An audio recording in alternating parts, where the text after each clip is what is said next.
말씀을 안전한 지가 6개월이 된 것 같아요. 너무 은혜롭죠? 근데 너무 그러다 보니까 이게 말씀 전하는 게 너무 힘들고 더럽고 어렵고 그런 것 같습니다. 진주 갔더니 흰머리 가지고는 안 된다. 그래서 자기의 소원이 염색하는 것이다. 염색해주고 또 우리 묵별 목자는 제게 신발을 사줬어요. 제 신발이 수양회 때 밑창이 떨어져 버렸거든요. 그것을 보고 신발 바꿔야 되겠다 사줘가지고 제가 지금 새롭게 출발할 수 있는 정말 은퇴는 니 타이어인데 타이어를 갈아 끼우는 건데 타이어를 갈아 끼우는 일을 한 것 같습니다. 오늘 말씀은 특별히 제게 해주신 하나님의 음성입니다.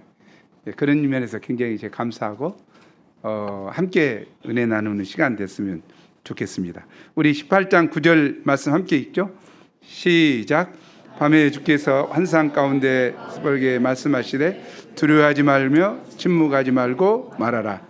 오늘 본문은 사도 바울의 2차 전도 여행 중 정결부인 고린도 개척 역사를 기록하고 있습니다. 고린도는 상업과 무역이 발달한 항구 도시이며 쾌락과 음란의 도시였습니다. 당시 고린도 사람이 되다는 말은 성적으로 음란한 사람이 되었다는 뜻이었고 고린도 아가씨는 매춘부를 의미하였습니다. 고린도는 이렇게 영적으로 황무지와 같은 곳이었습니다. 바울은 이런 고린도에서 복음의 장미꽃이 피어나는 개척 역사를 이룹니다. 그러면 바울이 어떻게 이런 폐역하고 음란한 고린도에서 복음의 꽃이 활짝 피어나는 개척의 역사를 이룰 수 있었습니까? 주께서 우리에게도 이 시대 생명구원 역사를 복음으로 힘차게 섬길 수 있는 믿음과 비전 주시기를 간절히 기도합니다.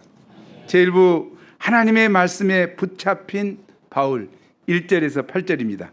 바울은 아덴 전도 후에 고린도에 이르렀습니다. 여기서 본도 출신의 유대인 아굴라와 브리스길라 가정을 만납니다. 이들은 클라우디오 로마 황제의 유대인 추방령에 따라 이탈리아에서 아가야로 이제 막 쫓겨왔습니다. 이들은 예수님을 믿는 가정이었습니다. 마침 이 가정과 바울의 직업이 청막 만드는 일로 같았기 때문에 함께 살며 같이 일을 했습니다. 바벨론 포로기 이후 유대인 납비들은 율법 공부 외에 자립할 수 있는 한 가지 기술을 습득해야 한다고 했습니다. 바울에게는 천막 만드는 기술이 있었습니다. 당시 천막은 목자와 군인들과 여행자들이 많이 사용했기 때문에 수요가 많았다고 합니다. 바울은 평일에는 천막을 만드는 고된 직장 생활을 하며 틈틈이 복음을 전했습니다. 이런 바울의 삶은 전했고 매 안식일에는 해당에 가서 하루 종일 성경을 강론하고 복음을 전했습니다. 이런 바울의 삶은 우리에게 평신도 선교사 생활에 좋은 본을 보여줍니다. 그는 충성되고 모범적인 평신도 목자요 선교사이며 자립적인 성경 선생이었습니다. 바울은 생계미를 스스로 마련해 가면서 선교 사역을 감당했습니다. 이를 자비랑 전문인 선교사라고 합니다. 자비랑 선교사를 영어로 하면 무엇이죠? 텐트 메이커 미셔너리죠. 텐트 메이커, 텐트를 만드는 선교사다. 이렇게 한 것은 최초의 자비랑 선교사인 사도 바울이 텐트를 만들었기 때문에 붙여진 이름입니다. 바울이 스스로 경비를 마련하고자 한 것은 바울을 파송한 안디옥 교회와 이방 교회들에게 가급적 부담을 주지 않고자 했기 때문입니다. 5절을 보십시오. 5절을 함께 읽겠습니다. 시작.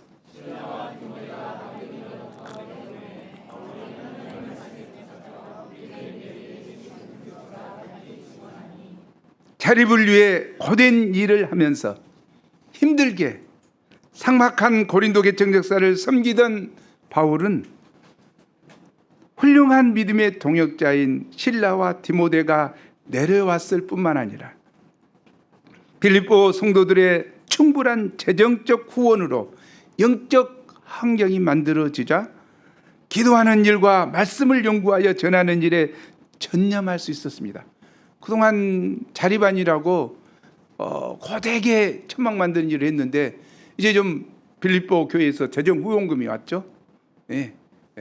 막 디모데와 실라가 가지고 왔어요. 그래서 좀 여유가 생긴 거죠. 그래서 이제 천막 만드는 일을 놔두고 어제 말씀 연구와 기도하는 일에 전념했습니다. 바울은 말씀을 연구하면서 하나님의 말씀에 붙잡히게 되었습니다.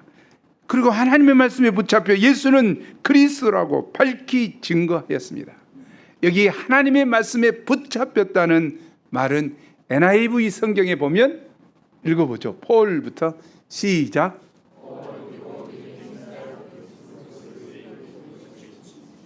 Paul devoted himself. 폴은 자기 자신을 헌신했다. 어디에? exclusively. 전적으로 오로지 그곳에 헌신했다는 거죠. 어디에? to preaching. 말씀을 전하는 것에. 말씀을 전하는 것에 전적으로 오로지 자기 자신을 다 헌신했다. 그의 모든 시간을 전폭적으로 쏟아 부었다는 말입니다. 그렇게 했으니 말씀의 은혜에 사로잡히고 지배당하여 말씀의 권능에, 성령의 권능에 붙잡혔을 것입니다. 말씀에 관한 확신에 붙잡혀서 유대인들에게 구약 성경을 풀려 예수는 그리스도이십니다, 예수님이 구약에서 예언된 메시아이십니다 하고 밝히 증거했습니다. 바울이 말씀에 붙잡히게 된 데에는 믿음의 동역자들이 와서 함께한 것 외에도 또 다른 이유가 있었습니다. 그것은 그가 아덴에서 고린도에 올 때 굳게 결심한 것이었습니다. 이는 고린도전서 2장 1, 2절에 잘 나타나 있습니다. 우리 함께 읽어보죠. 시작.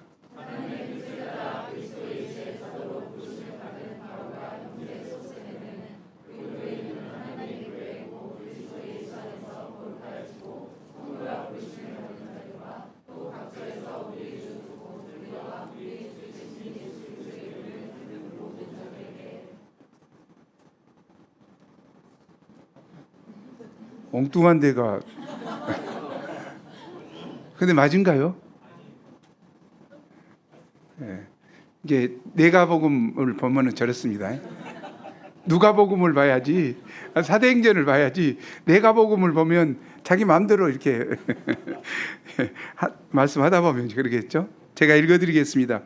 고린도전서 2장 1, 2절 말씀은 형제들아 내가 너희에게 나아가 하나님의 증거를 전할 때에 말과 지혜의 아름다운 것으로 아니하였나니 내가 너희 중에서 예수 그리스도와 그가 십자가에 못 박히신 것 외에는 아무것도 알지 아니하기로 작정하였습니다.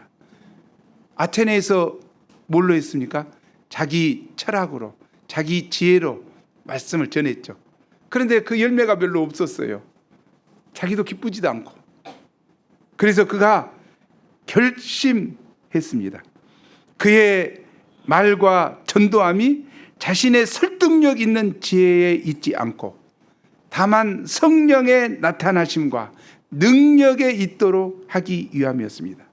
그가 이렇게 성령의 나타나심과 능력에, 성령의 능력에 있어서 복음이 증거되기를 원했을 때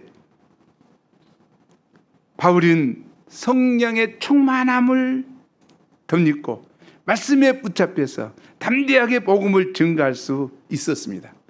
이로 인해서 고린도의 물질주의, 육신주의, 하나님을 아는 것을 대적하여 높아진 모든 거짓된 이론들과 모든 생각들이 그리스도께 복종하게 되었습니다. 우리는 이런 사도 바울을 통해서 힘든 이 시대에 어떤 자세로 말씀을 전파해야 되는가 배우게 됩니다. 우리는 옛날과 달리 양들이 너무 영적 소원이 없다며 양탓, 시대 탓을 하며 복음 역사에 회의적인 생각을 할 때가 많습니다. 그러나 복음 역사가 힘든 것은 양 문제도 시대 문제도 아닙니다. 양은 항상 자기 중심적이요 시대는 항상 어두웠습니다. 노아가 살던 시대도 그랬고 느헤미야가 살던 시대도 그랬고 사도 바울이 살던 시대도 그랬습니다. 사도 바울이 살던 시대 얼마나 로마 황제 숭배로 인해서 또 이 고린도 교회 같은 경우는 어쩌습니까? 아프로디테 신전 사랑의 여신 그냥 우상을 섬기고 강팍했어요. 음란했어요. 폐역했어요. 우리는 1970년대 80년대 막 좋아합니다. 순수했죠. 그때는 그때대로 또 힘들었어요. 양은 항상 그렇죠. 지금도 그렇죠. 지금도 갖가지 이놈의 스마트폰만 없었으면 하고 스마트폰 깨고 싶어도 다시 또 삽니다. 문제는 복음을 전해야 할 우리 자신이 복음 전파에 대한 열정과 믿음을 잃어버리고 말씀을 놓아버린 것이 문제입니다. 우리에게 결과와 열매를 계산하지 않고 그런 것은 하나님께 맡기고 사도 바울처럼 하나님의 말씀에 붙잡혀서 말씀 전파에 전념하고자 하는 결단과 각오가 필요합니다. 우리가 다른 어떤 일보다 하나님의 말씀에 붙잡혀 말씀 전파에 전념하는 열정과 믿음을 하나님께 드릴 수 있기를 기도합니다. 당시 고린도라는 도시 전체가 거대한 제 분위기 가운데 압도당해 있었습니다. 대부분의 사람들은 그 분위기에 편승해서 살아갑니다. 그러나 바울을 지배하고 있는 것은 무엇입니까? 하나님의 말씀이었습니다. 그는 말씀의 도구가 되어서 자기 자신을 온전히 전폭적으로 주님께 드렸습니다. 오늘날 현대인들은 무엇에 사로잡혀 사는지요? 무엇에 사로잡혀 삽니까? 뭐 갖가지 많겠죠. 돈이 뭐라고? 돈, 성공, 자신만을 위한 이기적인 삶, 전공, 스포츠, TV 드라마, 연예계 소식, 예모와 못 마는데 특히 한국 남자들이 상당히 예모에 관심이 많다고 해요. 못 만드는 데 많다고 해요. 남자 화장품 소비가 세계 1위라고 하고 성형 수술도 가장 많이 한다고 합니다. 한국 남자들이. 그래도 전부 다 멋있는가? 만들어진 인공품인가?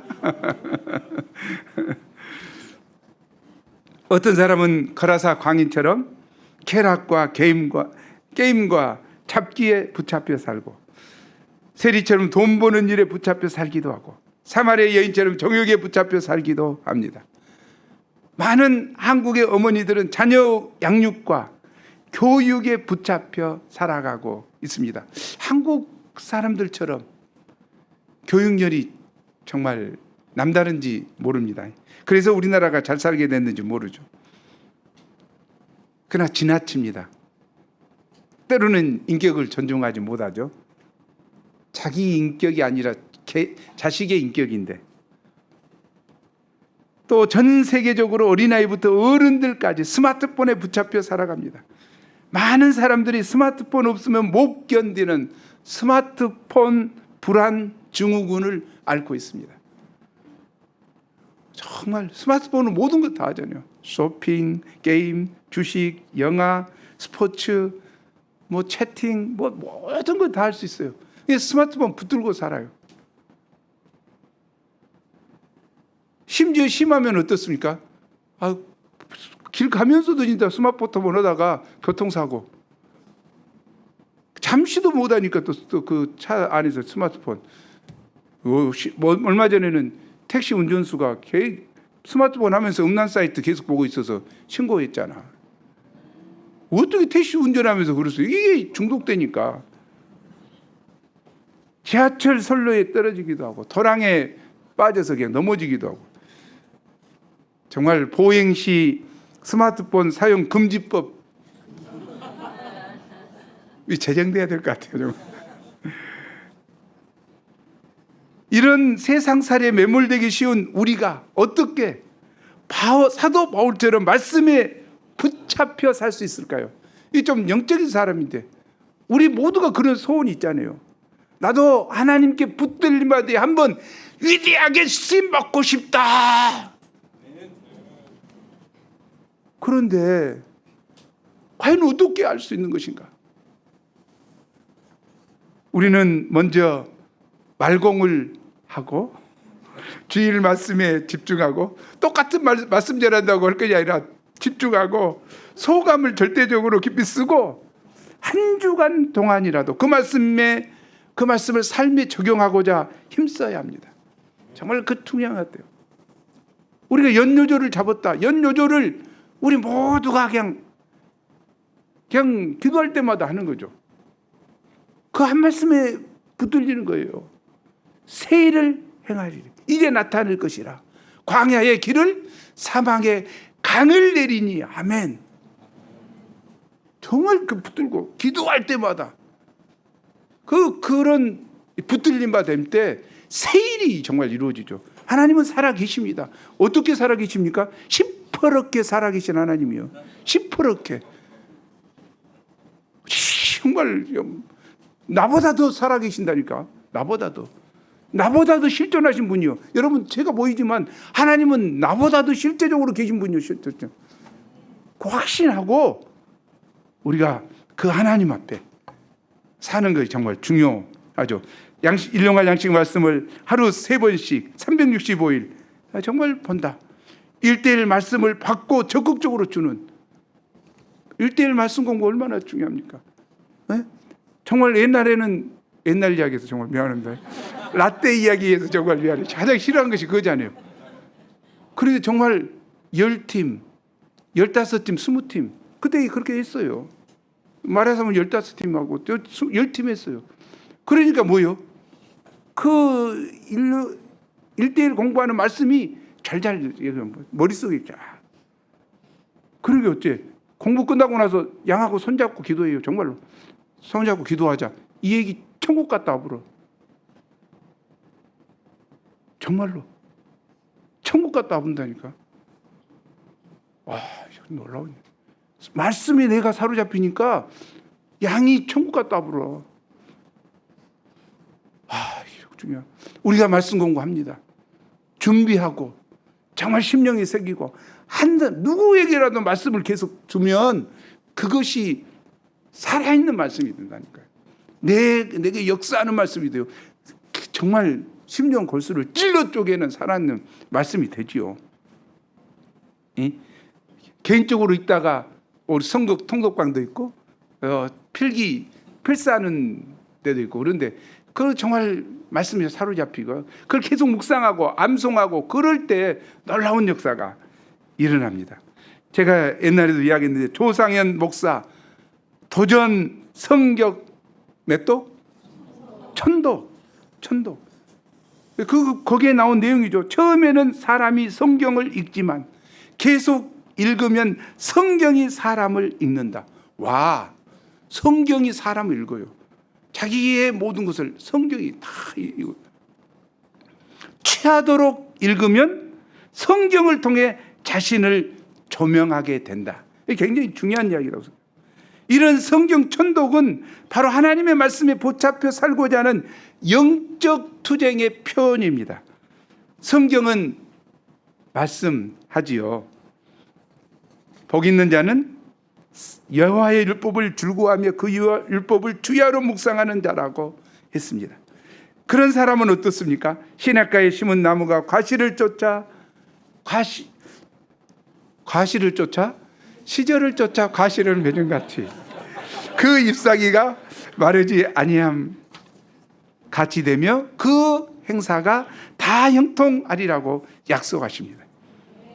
하나님은 말씀을 전파하는 자의 인생을 지극히 아름답게 하여 주십니다. 말씀을 전파하여 많은 사람을 옳은 대로 돌아오게 하는 궁창의 별과 같이 영원토록 빛나는 존재가 되도록 축복하십니다. 아멘.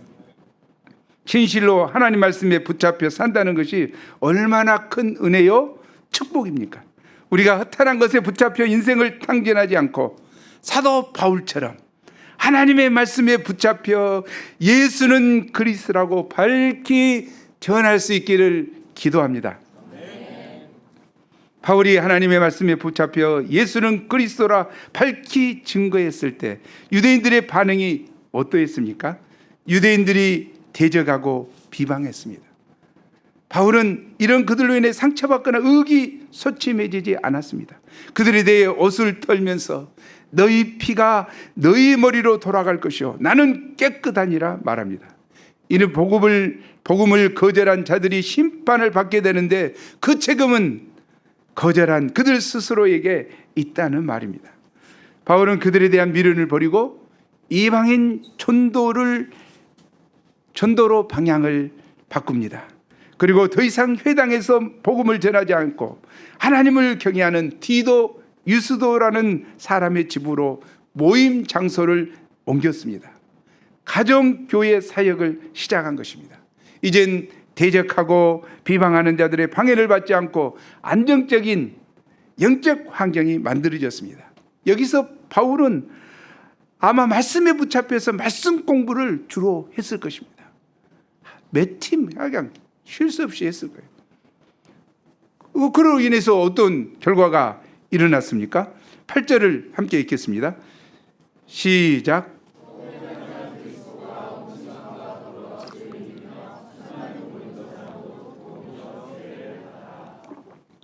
회당장 그리스보가 바로 옆에가 지금 유스도 집이에요. 끼웃끼웃하고 거두마 들은 거야. 그리고 어떻게 됐어요? 변화됐어요. 예수님을 영접하고 유대인의 지도자고 회당장인데 완전히 변화된 거예요. 온 집안이 예수님을 영접했습니다. 더 나아가 고린도의 수많은 사람들이 복음을 듣고 믿어 세례를 받고 신자가 되었습니다. 이는 말씀에 붙잡혀 전심으로 예수님을 그리스도라고 밝히 전한 결과요 놀라운 전도의 열매입니다. 복음 역사가 불가능해 보이던 물질과 음란과 쾌락의 도성 고린도에 강력한 성령의 역사가 일어났습니다. 이래서 복음은 모든 믿는 자에게 구원을 주시는 하나님의 능력임이 드러난 것입니다. 황량한 복음의 불모지 같은 곳에 일지라도 하나님의 사람이 말씀에 붙잡힌 바 되면 성령 충만하면 담대하게 입을 열어 복음을 증거하면 이런 놀라운 역사가 일어난다는 것을 우리에게 보여줍니다. 제의부 내 백성이 많음이라 9절에서 23절이죠. 밤에 주께서 환상 가운데 바울에게 무슨 말씀을 하셨습니까? 9절입니다. 우리 함께 읽어보죠. 시작.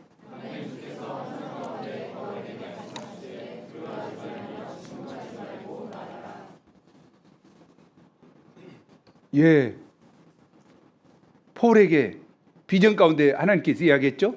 Do not be afraid. Keep on speaking. Do not be silent.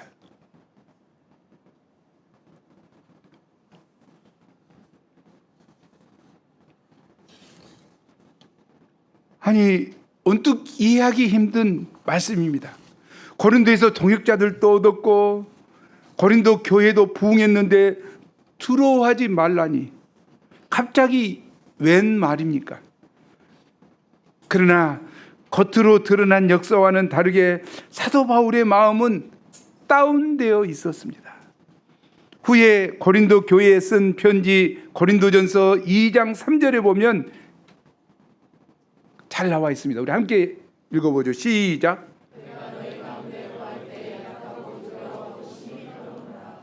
약하고 두려워하고 심히 떨어노라. 와, 사도 바울이 이럴 수 있어요? 사도 바울이 누군데 불사조 아니에요?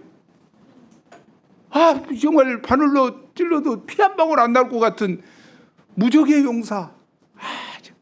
그런데 뭐 어쩌다고? 두려워하고 힘이 떨었다고? 약했다고? 이는 아마 마게도냐, 아가야, 즉 유럽 선교의 험난함 때문이었을 것입니다. 바울은 유럽의 첫성 빌립보에서 심히 매를 맞고 쇠사슬에 묶인 채 지하 깊은 감옥에 갇히는 순환을 당했습니다. 비록 찬송과 기도로 옥토를 흔들고 옥문이 열리는 기적을 체험했지만 바울도 인간인지라 그때의 충격이 후유증으로 남을 수도 있습니다. 또 이후에 누수드라에서는 어떻습니까? 누수드라에서는 전도하다가 돌에 맞아서 죽은 줄 알고 성 밖에다가 내던져버렸죠. 이 정말 얼마나 맞았으면 죽어버렸을까? 돌에. 계속해서 바울은 비신사적인 데살로니가 불량배들의 살해 유혹을 받으면서 베레아로 아덴으로 도망쳐야 했습니다. 마지막에 도착한 고린도의 상황은 결코 만만하지 않았습니다. 고린도는 항구 도시요, 당시 인구가 76만 명. 목포 인구 얼마나 되죠?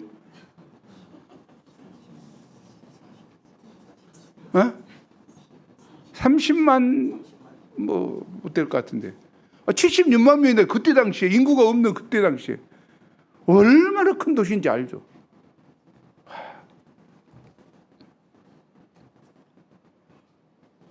상업이 크게 번성한 경제도시요, 향락의 도시였습니다.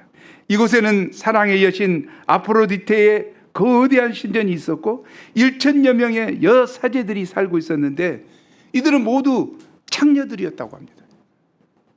음란하기 이를 데가 없습니다. 사도 바울은 마게도냐와 아가의 험난한 여정을 해서도 몸과 마음이 많이 지쳐 있었고 부유한 고린도, 음란한 고린도의 모습에 압도되었습니다. 자신도 모르는 마음 저 깊은 곳에서 두려워하고 있었습니다. 그래서 이미 영접한 신자들에게는 말씀 공부를 계속해 주었으나 불신자들에게는 침묵한 것 같습니다. 저렇게 부유한 사람들이 뭐가 아쉬워서 복음을 영접하겠어? 저렇게 음란한 자들이 진리에 관심이나 있겠어? 이런 생각이 들었을 수도 있습니다. 또 계속되는 유대인들의 끈질기고 조직적인 해방도 큰 부담이 되었을 것입니다. 이렇게 두려움에 사로잡히게 되면 심령이 위축되고 전신이 마비되어 아무것도 할 수 없게 됩니다. 이때 하나님은 이런 마음을 아시고 밤에 환상 가운데 찾아와 주시고 용기를 북돋아 주었습니다. 두려워하지 말고 침묵하지 말고 말하라. 하나님은 바울이 두려워하지 말며 침묵하지 말고 계속해서 복음을 전하라고 하십니다. 바울은 왜 두려워하지 말고 침묵하지 말고 말씀을 전해야 합니까? 10절이죠. 우리 10절 함께 읽어보겠습니다. 아니, 2번 읽어보겠습니다. 시작. 내가 너와 함께 있으며 어떤 사람도 너를 대적하여 괴롭게 할 자가 없을 것이니 이는 이 성중에 내 백성이 많음이라 하시더라. 자, 다시 한번 시작. 내가 너와 함께 있으며 어떤 사람도 너를 대적하여 괴롭게 할 자가 없을 것이니 이는 이 성중에 내 백성이 많음이라 하시더라. 바울을 찾아오신 하나님께서 바울의 마음을 잘 아신 하나님께서 바울을 친히 택해서 세우신 하나님께서 바울이 연약하여 두려워하고 힘들어하고 있는 모습을 아신 하나님께서 그에게 찾아오셔서 말씀하십니다. 두려워하지 말고 침묵하지 말고 말하라. 왜 그렇습니까? 첫째, 전능하신 하나님이 함께 하시기 때문입니다. 내가 너와 함께 있음에 어떤 사람도 너를 대적하여 해롭게 할 자가 없을 것이니, 천지의 주제이신 하나님께서 친히 함께 하셔서 보호하시고 지키시기 때문에 어떤 사람도 대적하여 바울을 해롭게 할 수 없습니다. 하나님은 사명을 주신 후 혼자 알아서 감당하라고 하지 않으십니다. 사명을 주신 후 그 사명을 감당할 수 있도록 항상 함께 하십니다. 모세를 바로에게 보내실 때 하나님께서 함께 하시는 증거로 하나님의 지팡이를 주셨습니다. 하나님은 그 지팡이를 통해서 하나님의 능력을 친히 나타내셨습니다. 애굽에서 10가지 재앙으로, 10가지 기적으로, 놀라운 기적으로 바로의 코를 납작하게 하시고 출애굽시키셨습니다. 하나님은 가나안 땅에 들어가는 여호수아에게 1장 9절에서 말씀하셨습니다. 우리 함께 읽어보죠. 시작.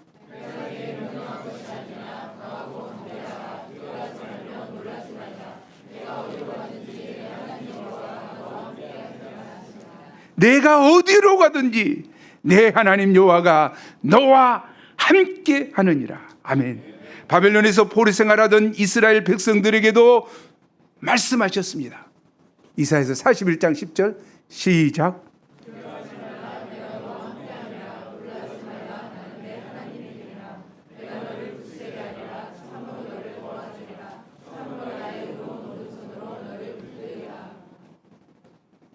성경에서 두려움에 빠진 자들에게 가장 힘이 되고 위로가 되었던 말씀이 이사야서 41장 10절입니다. 너무너무나 좋아하는 말씀이죠. 우리도 심령에 새깁시다. 두려움은 인간이면 누구나 두려워할 수 있습니다. 왜? 사단이 심기 때문에. 사단은 우리보다 강하죠. 그러나 사단보다 강하시고 전능하신 하나님께서 우리를 붙들고 계십니다. 두려워하지 말라. 내가 너와 함께함이니라. 놀라지 말라. 나는 내 하나님이 됨이니라. 내가 너를 굳세게 하리라. 참으로 너를 도와주리라.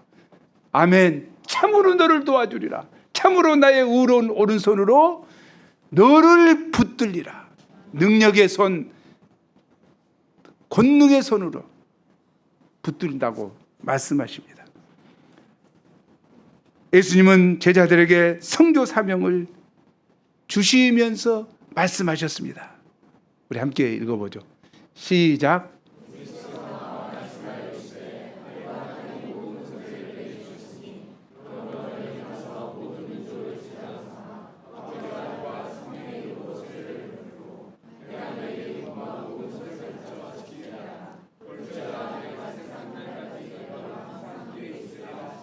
예, 세계 선교 명령을 하시고 볼지어다 내가 세상 끝날까지 너희와 항상 함께 있으리라. 하늘과 땅의 모든 권세를 가지신 주님께서, 부활하여 승리하신 주님께서, 하늘 보좌에 앉아 계시는 주님께서, 지금도 시퍼렇게 눈을 뜨고 살아계신 우리 주님께서 지금 어디 있다고요? 지금 어디 있다고? 나와 함께하고 있다고. 어디 있다고? 거기 있다고. 옆에 있다고. 함께 있다니까. 우리와 함께하고 있다고. 오늘 아침에는 안 했어? 오늘 아침에는 있고 저녁에는 안 한다고? 아니, 항상. 언제? 항상 함께 있다니까. 항상 함께 있으리라. 우리 영접해야 돼요. 우리 눈에 안 보이지만 항상 함께 하시는 그 주님을 믿고 믿음으로 살 수 있기를 기도합니다. 하나님께서 하나님께서 우리와 함께 하시는 것은 택한 받은 제자들에게 있어서 가장 큰 은혜요, 장래에 대한 가장 확실한 보장입니다.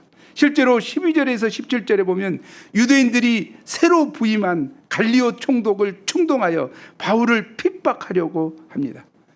그러나 갈리오 총독은 웬일인지 신경도 쓰지 않습니다. 하나님께서 이미 갈리오 총독의 마음을 주장하시고 해롭게 하지 못하도록 막아주셨음을 알 수 있습니다. 따라서 하나님의 복음 역사를 섬기는 우리는 세상 끝날까지 항상 우리와 함께 하시는 하나님을 바라보고 믿음으로 두려움을 극복해야 합니다. 그리고 침묵하지 말고 복음을 다 말해야 합니다. 아멘. 바울이 침묵하지 말고 말해야 되는 두 번째 이유는 고린도에 하나님의 백성들이 많기 때문입니다. 이 성중에 내 백성이 많음이라. 이는 아직 믿지는 않지만 장차 믿고 하나님의 백성 될 자들이 많다는 말입니다. 바울이 보기에는 인간적으로 이 음란하고 폐역한 도시, 살고 싶지 않는 이 무서운 도시에 부유하고 음란하여 더 이상 믿을 자들이 없을 것 같았습니다. 그러나 하나님께서는 구원하시기로 작정하신 많은 사람을 예비하셨다고 합니다. 그런데 이들이 믿고 구원받으려면 반드시 복음의 말씀을 들어야 합니다. 전도자가 담대하게 입을 열어 복음을 전해야 듣고 믿어 세례받고 구원을 얻습니다. 오늘날도 고린도와 같이 경제적으로 부유해지고 각종 미드의 영향으로 음란의 문화가 광범위하게 그리고 깊숙이 사람들의 영혼에 뿌리 내리고 있습니다. 이런 폐역한 사람들이 진리에 대한 소원이나 있을까 의심스럽습니다. 또한 전도에 대한 알레르기 반응이 심해져서 도리어 반발하고 해방받지 않을까 두려움도 생깁니다. 또한 코로나 영향으로 사회 전반적으로 반기독교적 분위기, 이단 교파들의 악영향으로 복음 전파에 반감을 가진 사람이 많아졌습니다. 그러나 하나님의 시각으로 보면 영적인 눈이 열리면 영적으로 피폐한 우상의 도시 고린도 성에도 하나님의 백성이 많았습니다. 심지어 이스라엘 왕정 시대의 아합 왕은 여호와 선지자들을 다 잡아 죽이면서 여호와 신앙 말살 정책을 폈는데 이때에도 하나님은 우상에게 무릎 꿇지 아니한 7,000명의 하나님의 백성이 숨어 있다고 했습니다. 오늘날도 하나님께서 그 손 그늘에 숨기신 하나님의 백성들이 있습니다. 전도자의 사명은 이들을 골라내는 것이 아닙니다. 누가 하나님의 백성인지 모르기 때문에 정말 하나님 정말 너무하신 것 같아요. 아니 딱 보고 얘가 이마에다가 하나님의 백성이라고 딱 찍어지고 인쳐진 것들 볼 수 있으면 얼마나 좋겠어. 안 그래? 그럼 그 사람한테만 가서 하면 될 텐데 아무 결실가 없으니 진짜 이게 정말 전도사님 이거 문제 아니야 지금 우리? 그것도 그러고 보니까 하나님 탓이네.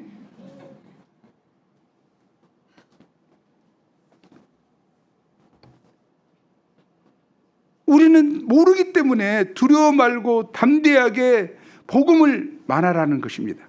하나님은 사람을 통해 일하십니다. 전도에 미련한 것으로 믿는 자들을 구원하시기를 기뻐하십니다. 아멘.